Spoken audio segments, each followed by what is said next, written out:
y bueno, un poco nuestros autores de sus libros. Vamos a empezar. No va a ser así la dinámica de las presentaciones de que uno habla y entonces yo regreso y lo digo.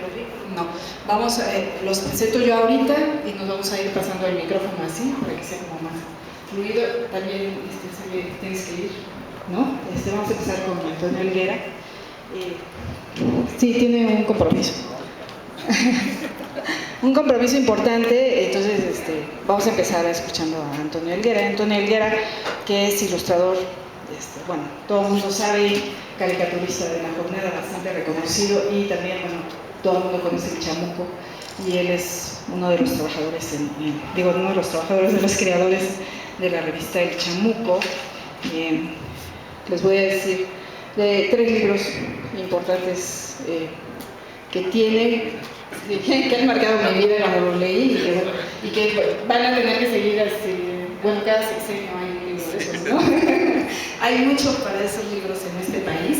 Entonces, lo importante es el ganador del Premio Nacional de Periodismo en 1996 y en 2012, ¿no? 2. Sí, es que no, entonces 202. Bueno, coordinador de El Chahuiztle y El Chamuco, que es, bueno, bastante reconocido, coautor de los libros El Sexenio me da risa, ese es solo con el Fisgón, El Sexenio me da pena y El Sexenio se me hace chiquito, que es con el Fisgón y Hernández, que son también otros reconocidos caricaturistas con los que él trabaja siempre.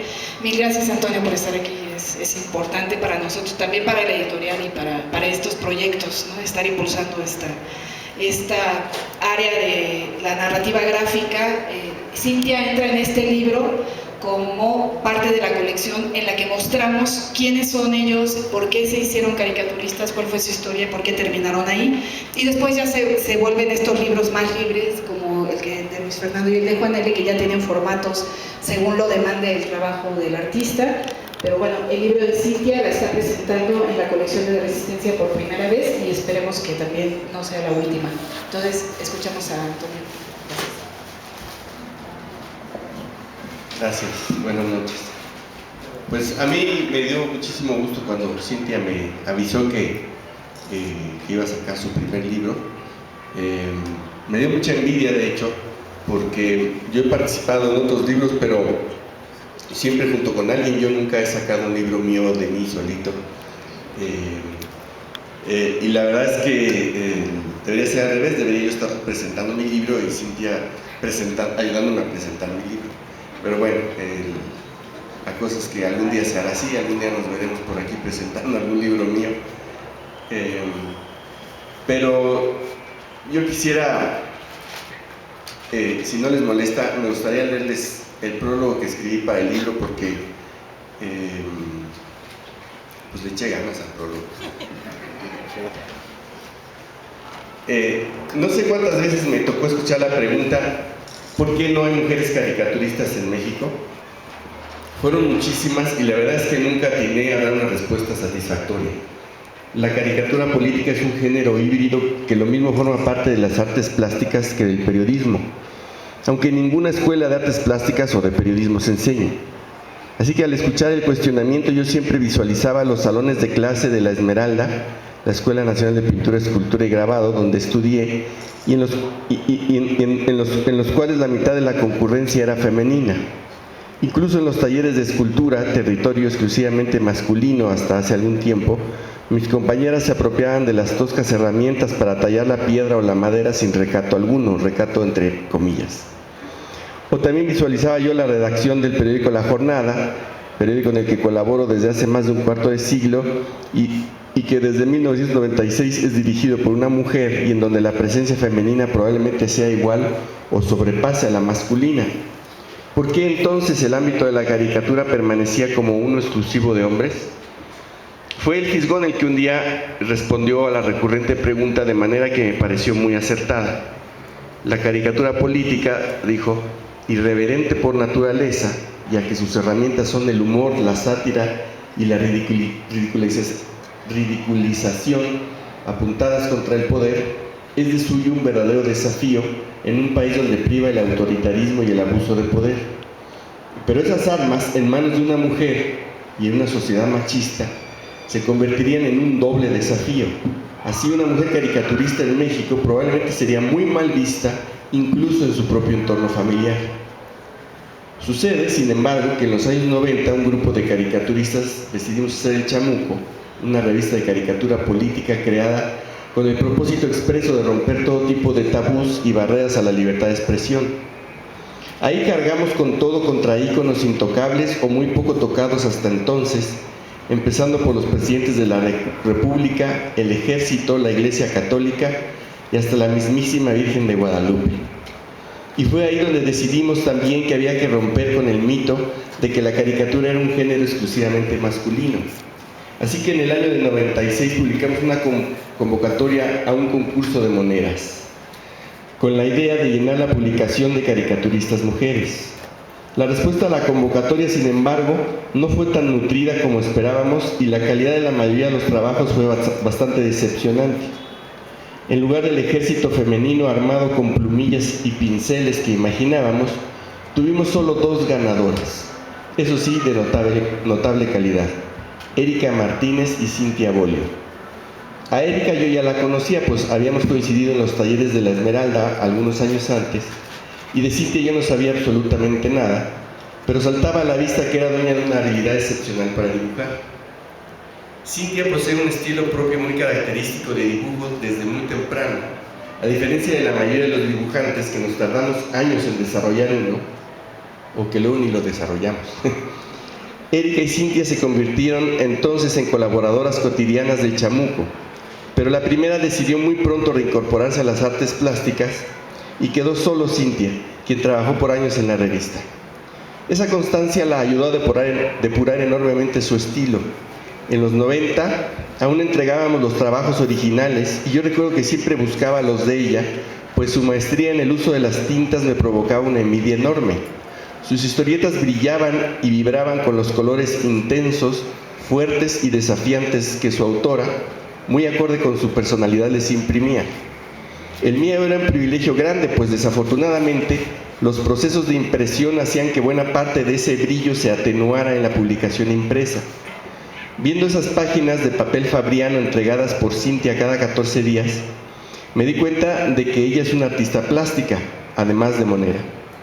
Con el tiempo también, Cintia definió perfectamente la temática de su trabajo y, asumiendo plenamente el desafío implícito, determinó convertirlo en un mensaje abiertamente feminista. Al hacer esto, no dejó de lado el contenido político coyuntural, por el contrario, logró combinarlos de manera notable. Especialmente lograda me parece la caracterización que hizo de Felipe Calderón como un machito acomplejado y alcohólico, dedicado a descargar violentamente su frustración sobre su pareja, en este caso no su esposa de la vida real, sino la República Mexicana. Y es que visto desde esa perspectiva, efectivamente, Calderón raptó, violó y retuvo a su lado a la fuerza a México, a quien trató con odio y con extrema violencia. De manera que aquí tenemos a una mujer caricaturista que se atreve a dibujar, ni más ni menos que al presidente de la República convertido en un enano borracho, acompañado siempre de una botella, casi siempre de su mismo tamaño. Y aquí hay que recordar el caso de Carmen Aristegui y lo que le sucedió a ella cuando habló de este tema, y que exhibe sin pudor alguno sus complejos y su violencia bárbara e irracional. Cintia convirtió el doble desafío descrito por el Fisgón en triple o hasta en cuádruple, sin intimidarse ni tantito ni por un momento. Al contrario, se regodeó y se divirtió como nadie con él. Hoy en día, desafortunadamente, Cintia ya no publica en El Chamuco, pero su trabajo ha aparecido en periódicos, suplementos, revistas y ha sido exhibido incluso fuera del país. Es ampliamente conocido y reconocido, y el caso es que hace mucho tiempo que yo dejé de oír aquella pregunta recurrente: ¿por qué ya no hay mujeres caricaturistas en México?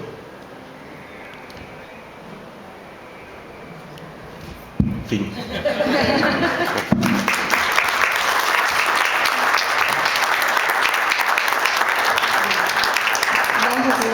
Gracias, Antonio. Vamos a oír a Everardo Ferrer. Everardo Ferrer es director, fundador de la revista Comicase, que es bastante famosa también entre los que siguen el cómic. Dicen aquí que lo que pasa es que son los Oscars y que por eso no hay tanta gente, porque generalmente en estas presentaciones tenemos muchísima gente, ¿no? Algo pasó. Pues, Grave error. no, bueno, de todas maneras hay mucha gente, pero bueno, vamos a hablar de sí. Bueno, ya. No vamos a estar haciendo estas presentaciones porque, bueno, son nuestros dos presentadores estrellas, ¿no? Especialista en cómics, en escribir sobre cómic, también de rock y de lucha libre, ¿sí? Trabaja desde 1996 escribiendo sobre cómic y dice en su currículum que es el escritor de cómic más antiguo de la revista de Vid, de la editorial Vid, ¿no? Bueno. Y lo que es importante aquí es que siempre nos ha seguido, nos ha dado muchísimo apoyo en esta colección de Resistencia y es, bueno, el representante de Comicase, que si no la conocen la pueden encontrar en línea y ya saber más por qué es importante su trabajo también como labor de apoyo a los cómics. Este libro de Luis Fernando es el segundo en Resistencia, el primero está agotado y esperemos reimprimirlo pronto. Este ya obedece a un formato especial que exigió la misma obra de Luis Fernando, lo mismo que pasó con Juan L. Yo ya no voy a intervenir, solo para despedirme, entonces quisiera que hablaras, Everardo, y de ahí, bueno, le demos la voz a Cintia, que es la dama. También Cintia es la segunda mujer dentro de la colección. Hay 14 libros ya en la colección de Resistencia, con estos serían otros 3 más, y solamente hay 2 mujeres. Entonces sí hemos estado como buscando dónde están las mujeres moneras. Sí hay, estamos preparando una antología de puras mujeres, va a ser lo que sigue, para sacar a las mujeres, porque sí existen, no tienen trabajos tan vistos como Cintia o como lo tuvo Cecilia, como lo tiene Cecilia Pego, ¿no? Que son nuestras 2 moneras dentro de la colección. Entonces también es un libro importante por esta cosa de género, ¿no? Y bueno, Juan L., vamos a empezar con Cintia, que siga Juan L. y luego que cierre Luis Fernando, y según Juan L. va a venir no sé quién fantasma a presentarlo. Estamos los que tenemos que estar. Entonces, bueno, muchas gracias y los dejo con Everardo. Muchas gracias por acompañarnos esta noche que, como dijo Josefina, es difícil para el fandom. Pero sin embargo sí hay mucha gente, hay que ver la construcción del auditorio, ¿no? Pues, ¿qué les puedo decir del trabajo de Luis Fernando? Pues yo he seguido su trabajo historietístico desde que surgieron las historietas en la jornada, y pues ver que ese trabajo ha sido compilado desde hace 2 años ya por la línea de historietas de Resistencia, pues es en verdad un agasajo para el lector. Una de las cosas más interesantes de esta publicación que la obra per se es que el prólogo corre a cargo del propio autor, ¿no? Lo que nos da una idea muy distinta como lectores de lo que llegamos a percibir a través de la obra. Él nos hace ver las influencias que tiene, que son el cómic de gran tradición en México, que es la historieta de horror, que es algo que todavía sigue vigente en algunos títulos. Soul Keepers, que es uno de los 2 títulos que actualmente se venden en los puestos de periódicos,